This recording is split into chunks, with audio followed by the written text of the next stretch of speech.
নজিরবিহীন গণঅভ্যুত্থানে ফ্যাসিবাদ পতনের দিন ৩৬ জুলাই। আর কেউ স্বৈরাচার হওয়ার দুঃসাহস দেখাবে না, বলছেন জুলাই যোদ্ধারা।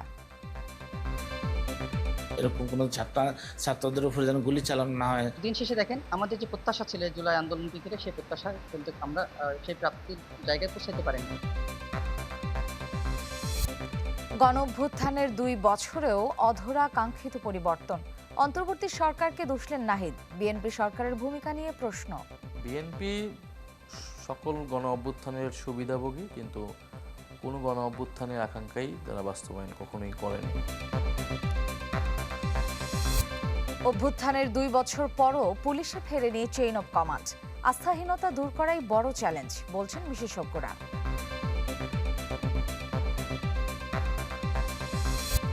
জুলাই স্মৃতি জাদুঘর চালু হচ্ছে আজ। নাশকতার শঙ্কায় দেশ জুড়ে নিরাপত্তা। হাসিনার বক্তব্য গণমাধ্যমে প্রচার হলে ব্যবস্থা।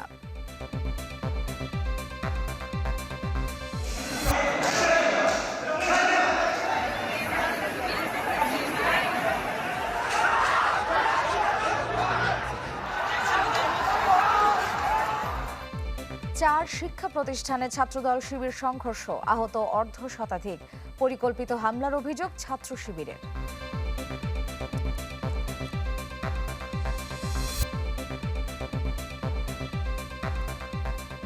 সবাইকে আমন্ত্রণ চ্যানেল 24-এর সকাল 7টার খবরে। শুনছিলেন একেএস সংবাদ শিরোনাম। আপনাদের সাথে আছি আমি মার্জিয়া শ্রেয়া।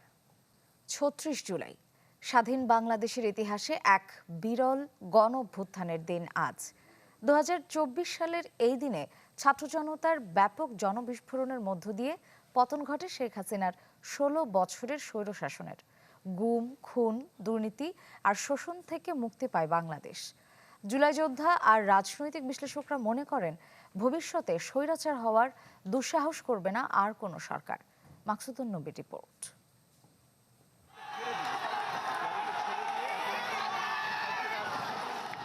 একটি সিজদা, আমরা দেখতে পাচ্ছি সেনার সদস্যরা তাদেরকে রাস্তা ছেড়ে দিল।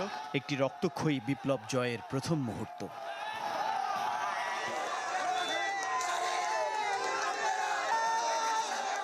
রাজপথে হাজারো প্রাণের উৎসর্গে যে অর্জন, তার উদযাপনটা ছিল অশ্রু ভেজা।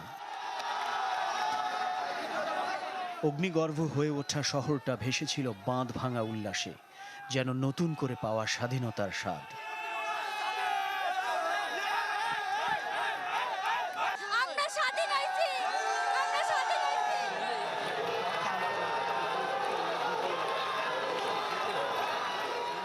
পাঁচ আগস্টের কঠোর কারফিউ ভেঙে ছাত্র জনতার ঢল নামে রাজপথে। যেন মৌচাকে ঢিলের আঘাতে ঝাঁকে ঝাঁকে বিক্ষুব্ধ মৌমাছিরা পিছু নিয়েছিল অভিন্ন শত্রুর।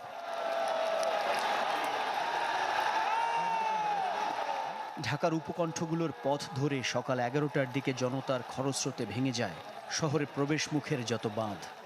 ব্যারিকেড তুলে নেয় সেনাবাহিনী। ২০-৩০ মাইল পথ পায়ে হেঁটে গণভবনের দিকে এগিয়ে চলে লাখ লাখ মানুষ।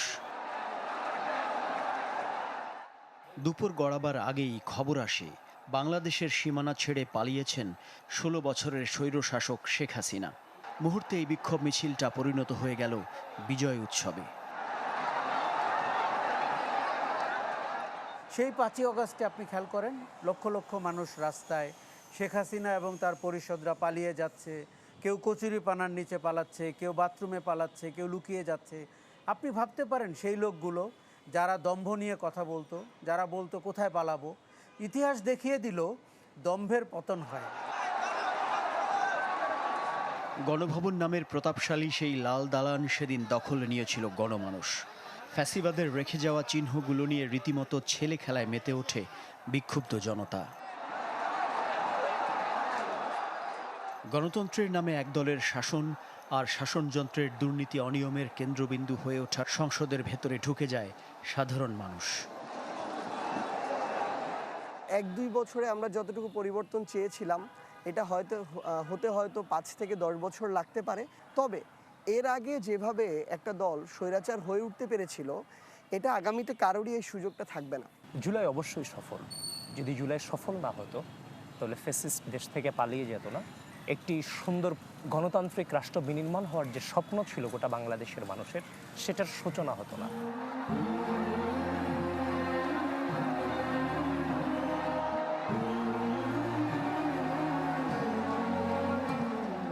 যুগে যুগে একনায়কদের ক্ষমতার জবনিকাপাত যেভাবে হয়েছে, ঠিক যেন সেই পথ ধরে শেখ হাসিনা সরকারের সমাপ্তি।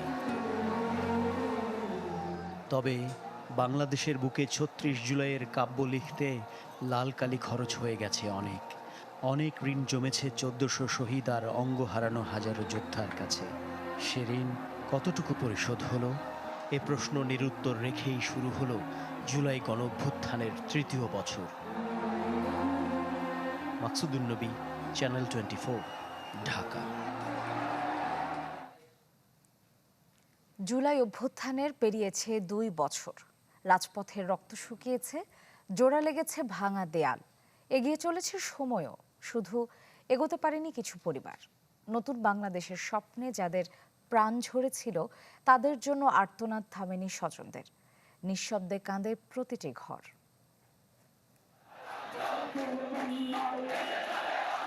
কোটা সংস্কার থেকে সরকার পতনের আন্দোলন ২০২৪-এর আগস্টে উত্তাল হয়ে ওঠে কুষ্টিয়ার রাজপথ।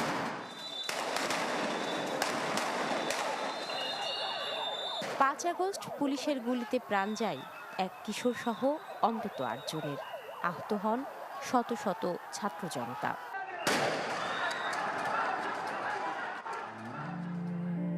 সেদিন বাড়ি থেকে কাজের উদ্দেশ্যে বের হন দিনমজুর আশরাফুল ইসলাম। স্বর্ণশিল্পী সুরুজ আলী বাবুও ফিরবেন বলেই বিদায় নিয়েছিলেন স্বজনদের কাছ থেকে, কিন্তু বিকেল গড়াতেই মেলে মৃত্যু সংবাদ। ২ বছর পরও শোকস্তব্ধ তাদের পরিবার। একমাত্র উপার্জনক্ষম ব্যক্তিকে হারিয়ে চলছে কঠিন লড়াই। ছবি, স্মৃতি আর প্রিয়জনের রেখে যাওয়া জিনিসই যেন বেঁচে থাকার অবলম্বন। আমার সঙ্গে যা হয়েছে আর কোনো মেয়ের সঙ্গে যেন এরকম না হয়। আমার ছেলে মেয়ে তো বাপ বলে ডাকতে পারছে না। বেটাই মনের শান্তি, মা বলে ডাকলে সব আগুন নিভে যায়। আমরা চাই সুস্থ সুন্দরভাবে যে আসল দোষী তার শাস্তি হোক। আন্দোলনে আহত অনেকেই গুলির স্প্লিন্টার নিয়ে জীবন কাটাচ্ছেন। বলছেন তাদের আত্মত্যাগের যথাযথ মূল্যায়ন হয়নি এখনো। এত এত মানুষের রক্ত ঘাম, এত এত মানুষ মারা গেছে, কিন্তু দিন শেষে দেখেন আমাদের যে প্রত্যাশা ছিল জুলাই আন্দোলনকে ঘিরে, সেই প্রত্যাশা কিন্তু আমরা সেই প্রাপ্তির জায়গায় পৌঁছাতে পারিনি। একই আন্দোলনের শোকের ভার বহন করছে চাঁদপুরের অন্তত ৩১টি পরিবার। কেউ হারিয়েছেন সন্তান, কেউ ভাই, কেউ বা স্বামী। সদর উপজেলার রঘুনাথপুরের সাজ্জাদ হোসেন ছিলেন তাদেরই একজন। ঢাকায় পুলিশের গুলিতে প্রাণ যায় তার। ছেলের ছবির দিকে তাকিয়ে এখনো চোখ ভেজে বাবা মার। আমার একটা চাওয়া যে দেশে এরকম আর না হয়, এরকম কোনো ছাত্রদের উপরে যেন গুলি চালানো না হয়। যে আমার বুক খালি করছে বিনা অপরাধে, আমি তার বিচার চাই। জুলাই শহীদ পরিবার যারা আছেন, ৩১ জন শহীদ পরিবার, তাদের আমরা নিয়মিত আমাদের জেলা প্রশাসনের যোগাযোগের মধ্যে রেখেছি এবং তাদের বিভিন্ন সমস্যার সমাধানে আমরা গত ২ বছর ধরে চেষ্টা করেছি। জুলাই গণ অভ্যুত্থানের যে স্বপ্ন, যার জন্য ঝরল এত প্রাণ, সেই স্বপ্নের বাংলাদেশ কতটা পূর্ণতা পেয়েছে সেই প্রশ্ন রয়ে গেছে আজও। সরাবান্ত হুরা জিনিয়া, চ্যানেল 24। জুলাই গণ অভ্যুত্থান দিবসে দেশ জুড়ে থাকছে নানা আয়োজন। এ বিষয়ে আরো জানাতে আমাদের সাথে সাভার থেকে যুক্ত হচ্ছেন সহকর্মী অপু হাব। যাচ্ছি তার কাছে। অপু, সাভারে আজকে কি আয়োজন থাকছে ৩৬ জুলাই উপলক্ষে?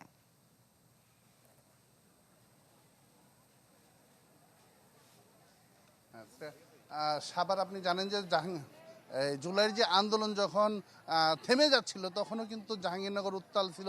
জাহাঙ্গীরনগর মূলত আন্দোলনটাকে ধরে রেখেছিল এবং তারা কিন্তু টেনে নিয়ে গেছে।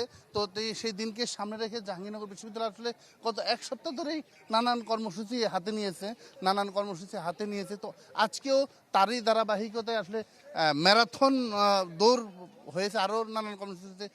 জাকসুর উদ্যোগে আসলে এই অনুষ্ঠানগুলো হচ্ছে। এখানে জাকসুর ভিপি রয়েছেন, আমি একটু কথা বলতে চাই। আজকে আপনাদের কী কী আয়োজন রয়েছে? দ্রোহের আগুনে শানিত প্রাণ ৩৬ জুলাই জাকসুদান। আজকে সেই ৩৬ জুলাই ২০২৪ সালের ৫ই আগস্ট আজকের এই দিনেই কিন্তু আসলে আমরা যে গণ অভ্যুত্থান, ছাত্র জনতার গণ অভ্যুত্থান সেটি সফল হয়েছিল। তো এই দিনটিকে বিশেষভাবে শিক্ষার্থীদের মধ্যে আবারও মনে করে দেওয়ার জন্য আমরা আসলে প্রতীকী জাকসু ম্যারাথনের আয়োজন করেছি।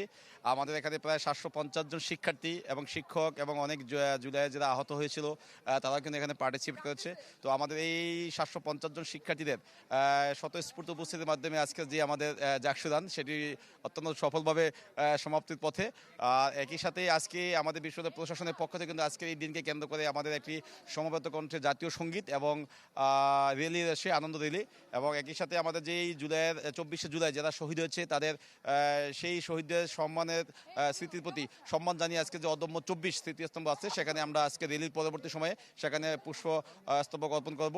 এবং একই সাথে আমাদের এই জাহাঙ্গীরনগর বিশ্ববিদ্যালয় যেহেতু সম্পূর্ণ একটা আবাসিক বিশ্ববিদ্যালয়, এখানে যে ২১টি আবাসিক হল সেই ২১টি আবাসিক হলের শিক্ষার্থীদের জন্য আজকে কিন্তু যে ৫ই আগস্ট উপলক্ষে একটা উন্নত মানের খাবারের প্রীতিভোজের আয়োজন করা হয়েছে। এবং আগামীকালও আমাদের এই শহীদ পরিবার এবং আহতদের নিয়ে একটি আলোচনা সভা আছে এবং একটা বিজয় কনসার্টও কিন্তু আছে। তো সব মিলিয়ে আমাদের জাকসু এবং বিশ্ববিদ্যালয় প্রশাসন এবং অন্যান্য ক্রিয়াশীল ছাত্র সংগঠন সবাই কিন্তু আমাদের এই জাহাঙ্গীরনগর বিশ্ববিদ্যালয় যেমন জুলাই গণ অভ্যুত্থানে একটি অসাধারণ ভূমিকা রেখেছিল, ঠিক তেমনিভাবে আমাদের এই দিবসটিকে কেন্দ্র করে আমরা কিন্তু আমাদের সকলে মিলে আমরা খুব ভালো ভালো কিছু আয়োজন দেখেছি যা আপনারা দেখতে পাচ্ছেন। ধন্যবাদ আপনাকে। শুনছিলেন জাহাঙ্গীরনগর বিশ্ববিদ্যালয়ের ছাত্র সংসদ জাকসুর বিপি। আসলে এই জাকসু কিন্তু এই আন্দোলনে অর্থাৎ আগস্টের যে আন্দোলন সেই আন্দোলনেরই ফসল হিসাবে কিন্তু জাকসু পেয়েছে জাহাঙ্গীরনগর বিশ্ববিদ্যালয়। তো এই কর্মসূচি শুধু জাকসু না, জাহাঙ্গীরনগরের সকল ছাত্র সংগঠন এবং অন্যান্য সংগঠনগুলো গত এক সপ্তাহ ধরে আসলে নানান কর্মসূচি পালন করছে। তারা স্মরণ করছে এই জুলাই আগস্টের যে বীর শহীদরা রয়েছেন, আহতরা রয়েছেন, তাদের সাথে একসাথে রয়েছেন। তো আজকে বিশেষ খাবার পরিবেশন করা হবে প্রত্যেকটি হলে প্রত্যেকটি শিক্ষার্থীর জন্য। এই ছিল জাহাঙ্গীরনগর বিশ্ববিদ্যালয় থেকে। ধন্যবাদ অপু। আমাদের সাথে এর মধ্যে যুক্ত হয়েছেন সহকর্মী আজহার উদ্দিন শিমুল, তিনি আছেন সিলেটে। শিমুল, সিলেটে কি আজ জুলাই যোদ্ধাদের স্মরণে কোনো আয়োজন থাকছে কিনা জানাবেন? শ্রেয়া, সারা দেশের মতো সিলেটেও নানা আয়োজনে এই জুলাই গণ অভ্যুত্থান দিবসটি পালিত হবে। আমরা এই মুহূর্তে রয়েছি সিলেট নগরীর রিকাই বাজার, যেখানে জুলাই স্মৃতিস্তম্ভ রয়েছে এবং আমরা দেখেছি সকাল ৬টা ১ মিনিটে সিলেট জেলা প্রশাসন, বিভাগীয় প্রশাসন সহ সরকারের ঊর্ধ্বতন যেসব কর্মকর্তারা রয়েছেন সিলেট অঞ্চলের, তারা এখানে ফুল দিয়ে শ্রদ্ধা নিবেদন করেছেন এবং একে একে সরকারি যেসব অফিসের কর্মকর্তা কর্মচারীরা রয়েছেন তারা এখানে ফুল দিয়ে শ্রদ্ধা নিবেদন করছেন। একই সাথে সিলেট জেলা প্রশাসনের আয়োজনে 10টা থেকে আনুষ্ঠানিকভাবে অনুষ্ঠানমালা রয়েছে এবং সকাল 10টার দিকে নগরীর শাহিদগায় শিল্পকলা একাডেমিতে একটি আলোচনা সভা অনুষ্ঠিত হওয়ার কথা রয়েছে এবং বিকাল 5টায় একটি সাংস্কৃতিক অনুষ্ঠান জেলা প্রশাসনের আয়োজনে রয়েছে। এছাড়া আপনি জানেন যে সিলেটের যেসব সরকারি বিশ্ববিদ্যালয়গুলো রয়েছে, বিশেষ করে শাহজালাল বিজ্ঞান ও প্রযুক্তি বিশ্ববিদ্যালয়, সেখানে দিনভর নানা আয়োজন রয়েছে এবং কিছুক্ষণ পর অর্থাৎ সকাল 9:30টার দিকে জুলাই শহীদদের স্মরণে বিশ্ববিদ্যালয়ের ভিসি প্রভিসি সহ সাধারণ শিক্ষার্থীদের আয়োজনে একটি র্যালি অনুষ্ঠান হওয়ার কথা রয়েছে এবং সারাদিনই অনুষ্ঠানমালা রয়েছে। এবং জানিয়ে রাখি, আজকের এই অভ্যুত্থান 2024 সালের 5ই আগস্ট হয়েছিল এবং 17 বছরের স্বৈরশাসনের অবসান হয়েছিল এবং বর্তমান কার্যক্রম নিষিদ্ধ আওয়ামী লীগের পতন হয় এবং তাদের দলীয় প্রধান ও সাবেক প্রধানমন্ত্রী শেখ হাসিনা ভারতে চলে যান। এই আন্দোলনে সারা দেশের মতো সিলেটেরও যারা ছাত্র জনতা রয়েছে তাদেরও অসাধারণ ভূমিকা রয়েছে এবং এই আন্দোলনে সিলেটেও অনেকেই শাহাদাত বরণ করেন। এর মধ্যে অন্যতম রয়েছেন একজন গণমাধ্যম কর্মী যিনি প্রথম শহীদ হন 2024 সালে 19শে জুলাই। তার পরিবারের সাথে আমরা আলাপ করেছি। তার পরিবার বলছে যে এখনও তারা আসলে বিচার পাননি এবং বিচার কার্যক্রম ধীর বলে তারা অভিযোগ করছেন এবং তারা বলছেন যেসব আসামিরা রয়েছে ইতিমধ্যে মাত্র 2 জন আসামি গ্রেফতার হয়েছে, বাকি যে আসামিরা রয়েছে সাংবাদিক এটিএম তোরাব তারা যাতে দ্রুত সময়ের মধ্যে তাদেরকে গ্রেফতার করা হয় সে আহ্বানে জানিয়েছেন। পাশাপাশি জানায় রাখি সিলেটের গোলাপগঞ্জে সেখানে কিন্তু একই দিনে 7 জন নিহত হন। নিহতের পরিবারের সদস্যদের সাথে আমরা যোগাযোগ করেছি, তারা একই ধরনের অভিযোগ করছেন। তারা বলছেন এখন আসলে বিচার কার্যক্রম কতটুকু সামনে সুষ্ঠু হবে বা কতটুকু আগাবে তারা বুঝতে পারছে না। তারা বলছেন দ্রুত সময়ের মধ্যে যাতে আসলে যারা শহীদ হয়েছেন তাদের বিচার কার্যক্রম শেষ হয়। এবং সেটা জানিয়ে রাখি সারাদিনই সিলেটে নানা আয়োজন রয়েছে। আমরা হয়তো পরবর্তী বুলেটিনগুলোতে অন্যান্য যে কার্যক্রমগুলো রয়েছে জুলাই আন্দোলনের অভ্যুত্থান ঘিরে সেগুলো জানানোর চেষ্টা করব। ধন্যবাদ শিমুল। আমাদের আরেক সহকর্মী কাউসার হোসেন রানা যুক্ত হয়েছেন বরিশাল থেকে। রানা, আমাদেরকে জানাবেন বরিশালবাসীরা আজকের দিনটি কিভাবে উদযাপন করতে যাচ্ছে?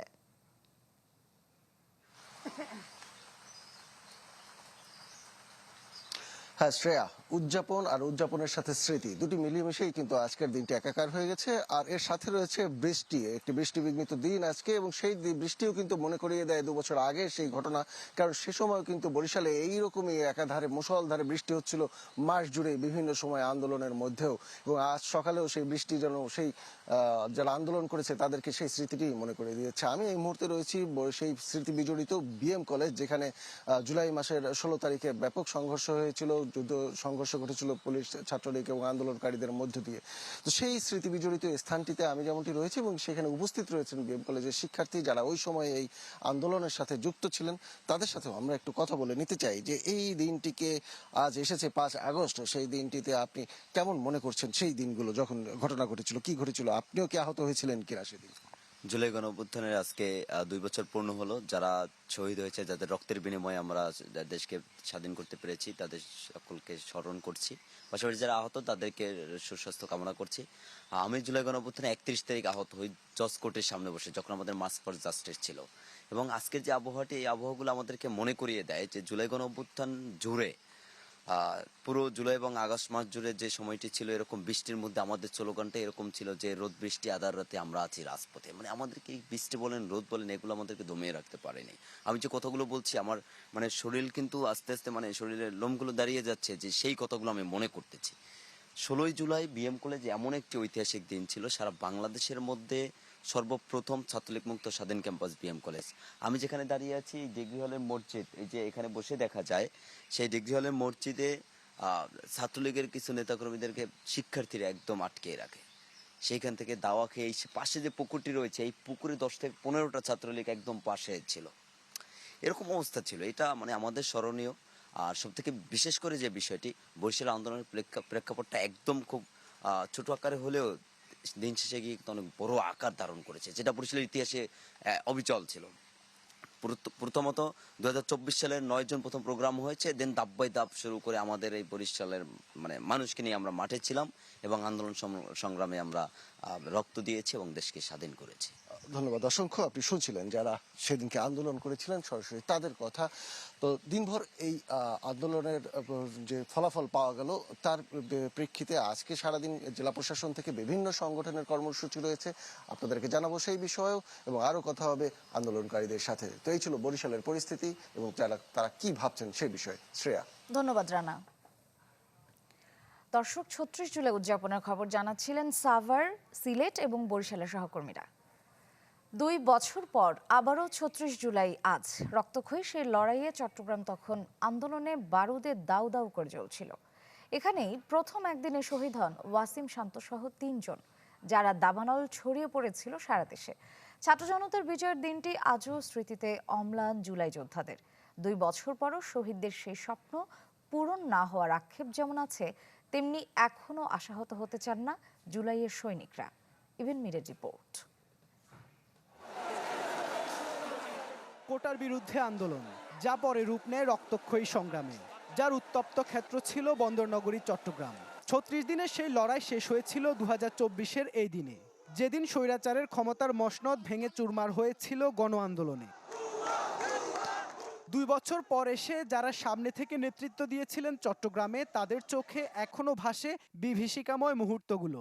ছাত্র জনতার ওপর চালানো নির্যাতন মাঠে নামিয়েছিল গৃহবধূ থেকে শুরু করে দিনমজুর সবাইকে। তবে সেদিন যে স্বপ্ন নিয়ে লড়াই নামা, সে স্বপ্ন যে এখনো অধরা। একটা বাচ্চা খেলতে গেছে, তখন বাচ্চাকে গুলি করে মারা হয়েছে। তারপর বিশেষ করে মেয়েদের উপরে যখন হামলা হচ্ছিল, মেয়েরা যখন অত্যাচারিত হচ্ছিল, এটা দেখে আমি একজন নারী হিসেবে আসলে ঘরে থাকতে পারিনি, আমার বের হতে হয়েছে। 5 আগস্টের পর আমরা জাজ করছি কে এনসিপি, কে বিএনপি, কে জামাত, কে বাম, কে ডান, এগুলো আমরা যখন মত পার্থক্য সৃষ্টি করছি বা এগুলো আমরা বিবেচনা করছি, তখন আমাদের মধ্যে ওই যে ঐক্যবদ্ধ এটা একটা ফাটল ধরে আর কি। বৈষম্যহীন বাংলাদেশ গড়ার যে স্বপ্ন নিয়ে লড়াই শুরু, সেই লড়াই এখনো চলমান বলে জানান সেদিনের যোদ্ধারা। রাজনৈতিক দলগুলোর মধ্যে বিভেদ আর ক্রেডিট নেয়ার প্রতিযোগিতার কারণেই শহীদদের স্বপ্ন বাস্তবায়নে গড়া ঐক্যে ফাটল বলে মনে করেন রাজপথের এসব যোদ্ধা। সবাই সবার নিজেদের ক্রেডিট নিতে গিয়ে আজকের এই ঐক্যটা বিনষ্ট। তবে হ্যাঁ, ফ্যাসিস্টের বিরুদ্ধে সকলে এক। জুলাই গণঅভ্যুত্থানে যারা সম্মুখ সায় নেতৃত্ব ছিল, তাদের অনেক ভুল সিদ্ধান্ত ছিল, তাদের ভুল সিদ্ধান্তের পাশাপাশি তারা বুঝতে পারেনি তাদের কি করা উচিত। যারা স্বপ্ন দেখিয়েছিল দুর্নীতি, দুঃশাসন আর বৈষম্যহীন দেশের, তাদেরই কেউ কেউ জড়িয়েছেন অনিয়মে। বলছেন যার হাত ধরে চট্টগ্রামে প্রথম আন্দোলনের সূচনা, সেই সমন্বয়ক রাসেল আহমেদ। তবে এখনো স্বপ্ন দেখে যেতে চান কাঙ্ক্ষিত সেই বাংলাদেশ গড়ার। এই ব্যর্থতা বাংলাদেশের সকল রাজনৈতিক দলের, পার্টিকুলার কোনো দলের দোষ আমরা দিব না। তবে যারা আমাদেরকে এই স্বপ্ন দেখিয়েছিল তারাই সেই পথকে বেছে নিয়েছে যে পথে বিগত সময়ে বাংলাদেশ গিয়েছিল।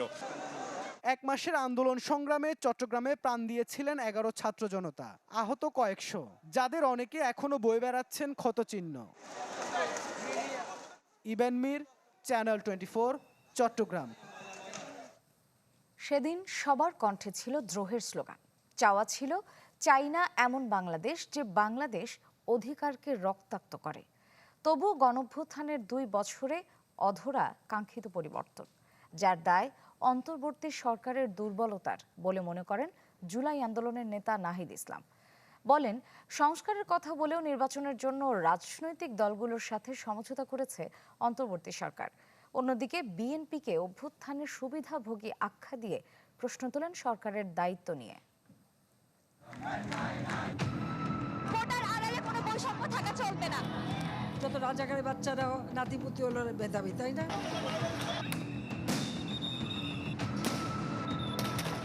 জুলাই গণ অভ্যুত্থান,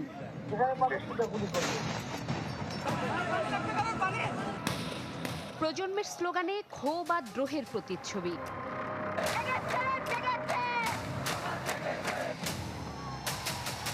উত্তাল সে সময়ে সামিল অভিভাবক, সাংস্কৃতিক কর্মী, এমনকি শ্রমজীবীর অগ্নিকণ্ঠ। বাংলা ব্লকেট, কমপ্লিট শাটডাউন, দ্রোহযাত্রা হয়ে 9 দফার অসহযোগ আন্দোলন রূপ নেয় 1 দফায়। আমাদের এক দফাটি হলো শেখ হাসিনা সহ এই সরকারের পতন এবং ফ্যাসিবাদের ছিল। অবশেষে রক্তাক্ত দীর্ঘ জুলাই পেরিয়ে আসে ছাত্র জনতার বিজয়।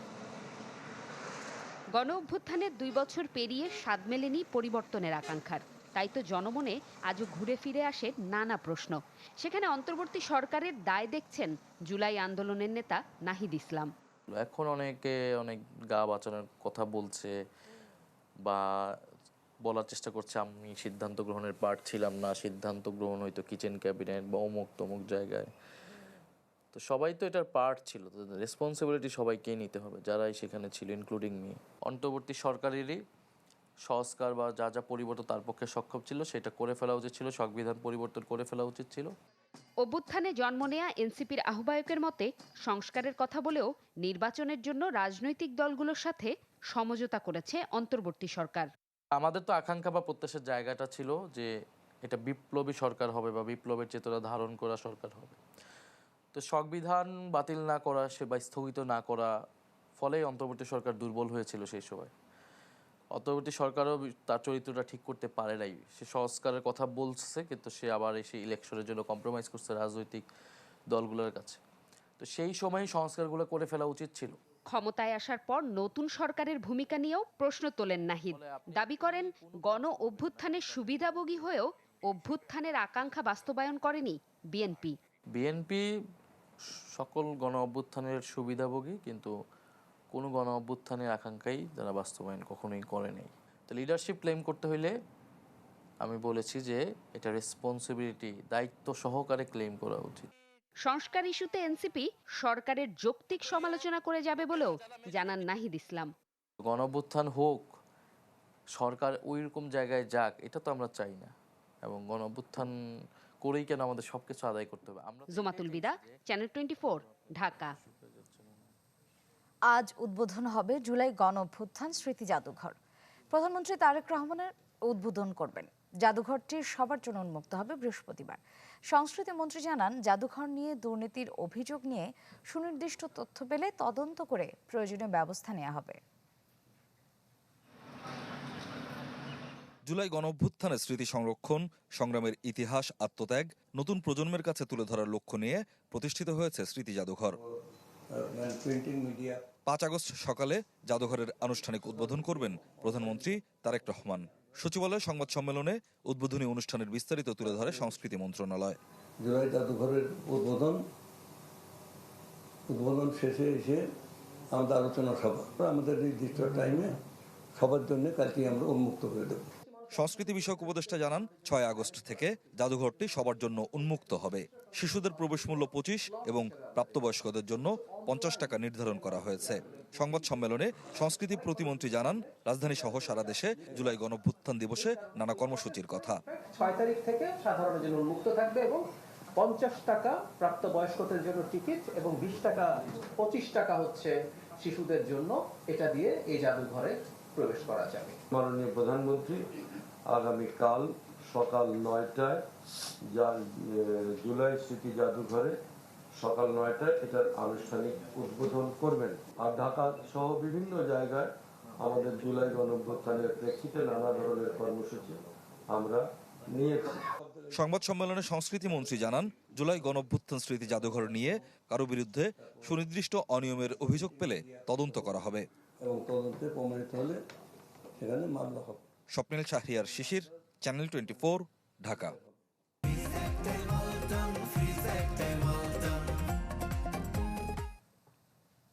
সরকারের সমালোচকরা দেশ নিয়ে নিজেদের পরিকল্পনার কথা বলছে না, তাই সমালোচনায় কান না দিয়ে জনগণের জন্য কাজ করে যাওয়ার কথা জানালেন প্রধানমন্ত্রী তারেক রহমান।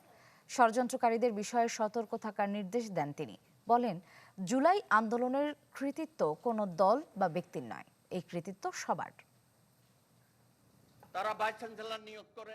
গণতন্ত্র প্রতিষ্ঠার দাবিতে দীর্ঘ ফেসিবাদী আমলে আন্দোলন সংগ্রাম এবং জুলাই গণঅভ্যুত্থানে প্রাণ দেয়া শহীদদের স্মরণে রাজধানীর খামারবাড়িতে বিএনপির এই আলোচনা সভা।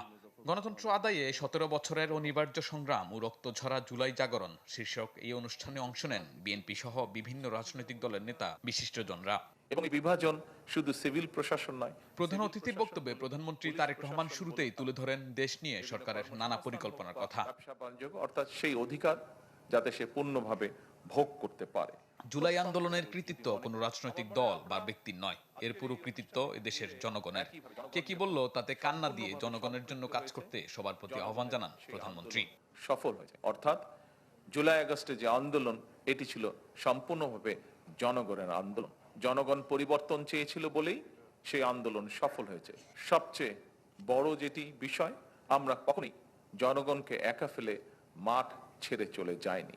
এবং সরকার প্রধান বলেন, যারা সরকারের সমালোচনা করছেন তারা দেশ নিয়ে নিজেদের পরিকল্পনার কথা বলছেন না। এজন্য ষড়যন্ত্রকারীদের বিরুদ্ধে সবাইকে সতর্ক থাকার আহ্বান জানান প্রধানমন্ত্রী। ধৈর্য সহকারে ঠান্ডা মাথায় যারা ষড়যন্ত্র করতে চায় তাদের ষড়যন্ত্রের প্রতি সজাগ দৃষ্টি রাখা, জনগণকে সতর্ক করা এবং ঠিক একইভাবে আমরা যেই পরিকল্পনা জনগণের সামনে দিয়েছি, আমরা জনগণের জন্য যা করতে চাইছি, দেশকে পুনর্গঠনের জন্য আমরা যা করতে চাইছি, সেগুলো ধীরে ধীরে বাস্তবায়ন করা। জনগণ গ্যাস সংকট নিয়ে কোনো অজুহাত দিতে চান না বলে জানান প্রধানমন্ত্রী। জানান, সমস্যা সমাধানে নিরন্তর চেষ্টা করছে সরকার। চিন্তা করে কিভাবে ফ্যাসিবাদী স্বৈরাচার এই জ্বালানি খাতটাকে তাদের পকেট ভারী করার একটি খাত হিসাবে তারা এটাকে বিবেচনা করেছিল। কাজেই স্বাভাবিকভাবেই এত বছরের লুটপাট করে যে সেক্টরটিকে বিধ্বস্ত করে ফেলা হয়েছে, সেই সেক্টরটিকে যদি পুনর্গঠন করতে হয় কিছু তো অবশ্যই সময় প্রয়োজন। আজকে অনেকেই বলেন, দেখলাম বিভিন্ন জন বিভিন্ন বক্তব্য দিয়েছেন, আমরা এক্সকিউজ দেওয়ার মাধ্যমে আমরা আমাদের দায়িত্ব এড়াতে চাচ্ছি না। হ্যাঁ, সমস্যা আছে, আমরা জানি, আমরা সেই সমস্যাটাকে অ্যাড্রেস করতে চাই। অনেকেই বলছেন যে জুলাই আন্দোলনে যারা ক্ষতিগ্রস্ত হয়েছে সরকার তাদের সাথে রয়েছে বলেও জানান প্রধানমন্ত্রী। বিভিন্নভাবে ক্ষতিগ্রস্ত হয়েছেন তাদের সকলের প্রতি। শাহনেওয়াজ বাবলু, চ্যানেল 24, ঢাকা। বাংলাদেশে আর কখনোই স্বৈরাচার, ফ্যাসিবাদ, চরমপন্থা কিংবা উগ্রবাদ কায়েম হবে না। 5 আগস্ট স্মরণে ফেসবুকে দেয়া এক বার্তায় এ কথা বলেছেন প্রধানমন্ত্রী তারেক রহমান।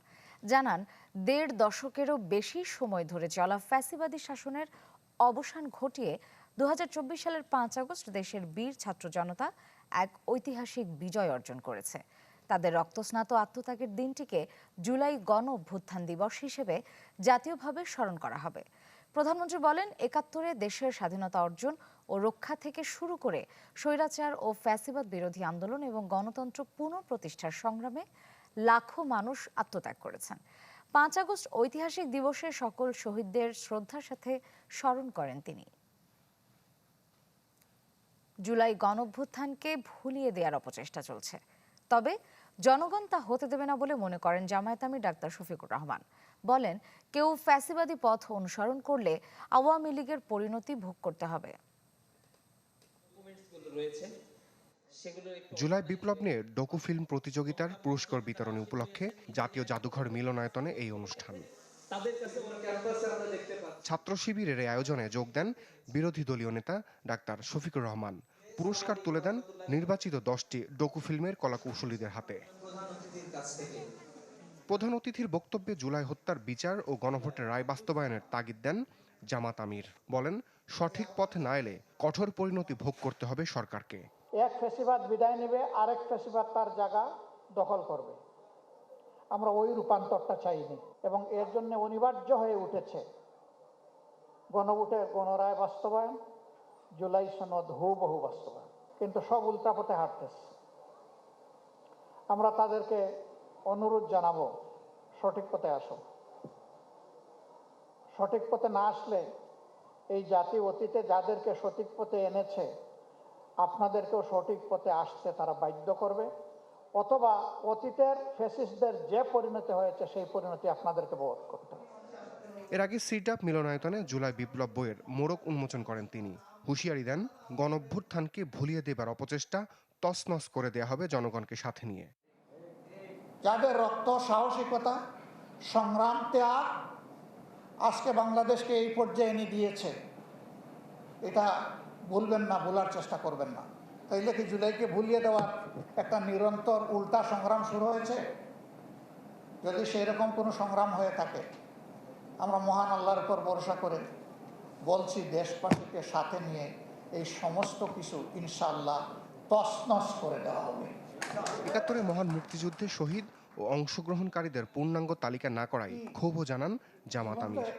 ৫৫টা বৎসর চলে গেল, না মুক্তিযোদ্ধাদের একটা সঠিক তালিকা তৈরি হলো, না শহীদদের একটা তালিকা তৈরি হলো। রমিত হুসাইন, চ্যানেল 24, ঢাকা। দেড় যুগ ধরে ভালোবাসার নিড়ে নিশ্চিত করছি বিশুদ্ধ ও সঠিক মাত্রায় আয়োডিনযুক্ত লবণ। এসিআই পিওর সল্ট মেধা বিকাশে সাহায্য করে। 5 আগস্ট ঘিরে কার্যক্রম নিষিদ্ধ আওয়ামী লীগের যে কোনো তৎপরতা ঠেকাতে সতর্কতা বাড়িয়েছে আইন শৃঙ্খলা বাহিনী। জানানো হয়েছে, কোনো সুনির্দিষ্ট হুমকি নেই।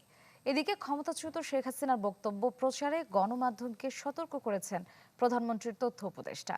আর ভারতের পররাষ্ট্র মন্ত্রণালয়ের মুখপাত্রের দাবি, বুধবার শেখ হাসিনার অনুষ্ঠানের সঙ্গে ভারত সরকারের কোনো সম্পর্ক নেই।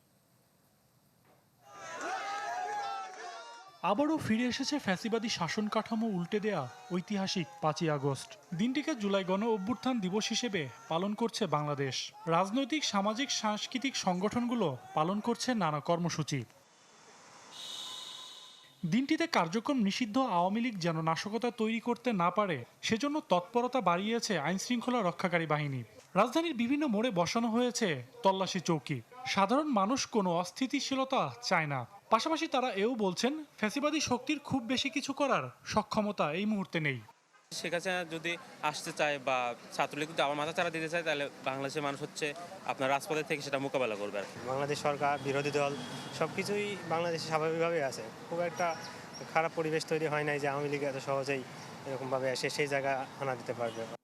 ঢাকা মহানগর গোয়েন্দা পুলিশের পক্ষ থেকে জানানো হয়েছে, 5 আগস্ট ঘিরে সুনির্দিষ্ট কোনো হুমকি নেই। এরপরও জননিরাপত্তা নিশ্চিতে বাড়তি সতর্কতা নেওয়া হয়েছে। ঢাকা মেট্রোপলিটন পুলিশের তরফ থেকে যতটুকু নিরাপত্তা ব্যবস্থা নেওয়া দরকার নিয়েছে। আপনি জানেন যে কালকে বিভিন্ন জায়গায় বিভিন্ন প্রোগ্রাম আছে। তো যে কোনো অনুষ্ঠান থাকলে আমরা তো নিরাপত্তা ব্যবস্থা গ্রহণ করে থাকি। আমরা 5 আগস্টকে নিয়ে বাড়তি সতর্কতা আছে। এদিকে ক্ষমতাচ্যুত প্রধানমন্ত্রী শেখ হাসিনার বক্তব্য প্রচারের ক্ষেত্রে আদালতের নির্দেশনা মেনে চলার আহ্বান জানিয়েছেন প্রধানমন্ত্রীর তথ্য উপদেষ্টা। সচিবালয়ের তথ্য মন্ত্রণালয়ের নিয়মিত ব্রিফিংয়ে তিনি এ ব্যাপারে আইনগত ব্যবস্থা নেওয়ার কথাও জানান। আনলেস আদালত এরকম একটা রায় দিচ্ছে, এটা মেনে চলা প্রত্যেকটা প্রতিষ্ঠান, প্রত্যেকটা ব্যক্তির জন্য কর্তব্য, এবং সরকারের কাজ হচ্ছে আদালতে যে সিদ্ধান্ত আছে সেটা এক্সিকিউটেড হচ্ছে কিনা। আর ভারতের পররাষ্ট্র মন্ত্রণালয়ের মুখপাত্র জানিয়েছেন, ক্ষমতাচ্যুত প্রধানমন্ত্রী শেখ হাসিনা বুধবার যে অনুষ্ঠানে কথা বলবেন সেটি বেসরকারি আয়োজন। এর সাথে ভারত সরকারের কোনো সম্পৃক্ততা নেই। The interaction that you are referring to is being organized by a private media entity. The government has no involvement whatsoever in it. Neither does it endorse any views that may be expressed at the forum. 2 বছর আগে ছাত্র জনতা অভ্যুত্থানের মুখে ক্ষমতাচ্যুত হয়ে দেশ ছাড়েন শেখ হাসিনা, আশ্রয় নেন ভারতে। সজল সাইক, চ্যানেল 24, ঢাকা। জুলাই গণঅভ্যুত্থানে বদলেছে রাজনৈতিক বাস্তবতা, এসেছে নির্বাচিত সরকার। এই 2 বছরে কতটুকু বদলালো পুলিশ?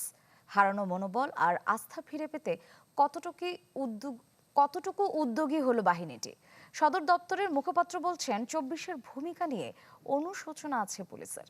অপরাধ বিশ্লেষকরা বলছেন আস্থাহীনতা দূর করাই পুলিশের জন্য চ্যালেঞ্জ। সুলতান মাহমুদ আরিফের রিপোর্ট।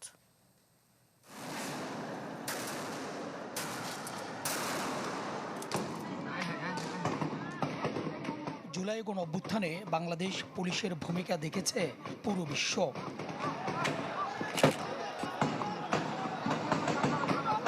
নিজ দেশের মানুষ, যাদের অধিকাংশই শিশু ও তরুণ, তাদের উপর যেভাবে চড়াও হয়েছে বাহিনীর সদস্যরা তা নজিরবিহীন।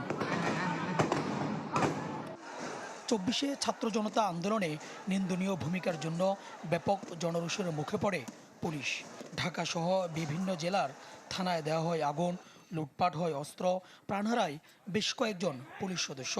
নৈতিকতার শোচনীয় পতনে চেইন অব কমান্ড ভেঙে পড়ার দশা হয় বাহিনীটির।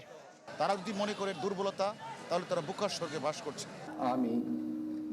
ডক্টর ইউনূসের অন্তর্বর্তী সরকারের সময় মনোবল ফিরিয়ে আনতে নেওয়া হয় নানা উদ্যোগ। পাওয়া যায় পুলিশ সংস্কার কমিশনের প্রতিবেদন। মানবতা বিরোধী অপরাধে বিচার শুরু হয়েছে দায়ী সদস্যদের, যাদের অনেকেই এখনও পলাতক। জুলাই অভ্যুত্থানের 2 বছর পর কতটুকু বদলালো বাহিনীটি? এইটার মূল সমস্যা হচ্ছে আমাদের সবার মধ্যে আইন মানার প্রবণতাটা একটু কম। আমরা যদি আইন মানার প্রবণতাটা যদি সচেতনতা বাড়াতে পারি, আমার মনে হয় এই জাতীয় সমস্যাগুলো হবে না। আর এই জাতীয় পরিস্থিতি আইন শৃঙ্খলা রক্ষাকারী বাহিনী সাধারণত যে কোনো বল প্রয়োগ করতে পারে, কিন্তু অতিরিক্ত বল প্রয়োগ করাটা, এটা আমরা যে প্রশিক্ষণ তার সাথে যায় না। এই কারণে যেরকম পরিস্থিতি থাকুক, আমরা ন্যূনতম বল প্রয়োগে বিশ্বাসী, এবং সেই কারণে যদি জনগণ একই সাথে আইন মানার প্রবণতাটা বাড়ে, আমার মনে হয় জাতীয় পরিস্থিতি আরও উন্নতি করা সম্ভব। অপরাধ বিশেষজ্ঞরা বলছেন পরিস্থিতির কিছুটা উন্নতি হলেও স্বাভাবিক অবস্থায় ফিরতে বাকি এখনও অনেকটা পথ। পুরোপুরি ফেরেনি চেইন অব কমান্ড, তাই আইন প্রয়োগে তৈরি হচ্ছে নানা প্রতিবন্ধকতা। পুলিশকে ঘুরে দাঁড়ানোর, যদি আমরা সত্যিকার অর্থে তাদেরকে দাঁড় করাতে চাই বা তাদেরকে প্রতিষ্ঠিত করতে চাই, সবার আগে যেটা প্রয়োজন, তাদের নিজেদের অভ্যন্তরীণ সংস্কারটা সবচেয়ে বড় আকারে প্রয়োজন। কে কতটা চলমান রাজনৈতিক সরকারের রাজনৈতিক আদর্শ ধারণ করেন এটা বিবেচ্য বিষয় না, কে যোগ্য তাকে পদায়ন করতে হবে, এবং নিজেদের মধ্যে ঐক্যের জায়গাটা খুবই গুরুত্বপূর্ণ। এই মুহূর্তে আস্থাহীনতা দূর করাই পুলিশের সামনে বড় চ্যালেঞ্জ। শুধু বদলি, বাধ্যতামূলক অবসর কিংবা পদায়নে সত্যিকার পরিবর্তন আসবে না বলে মত বিশ্লেষকদের। সুলতান মাহমুদ আরিফ, চ্যানেল 24, ঢাকা।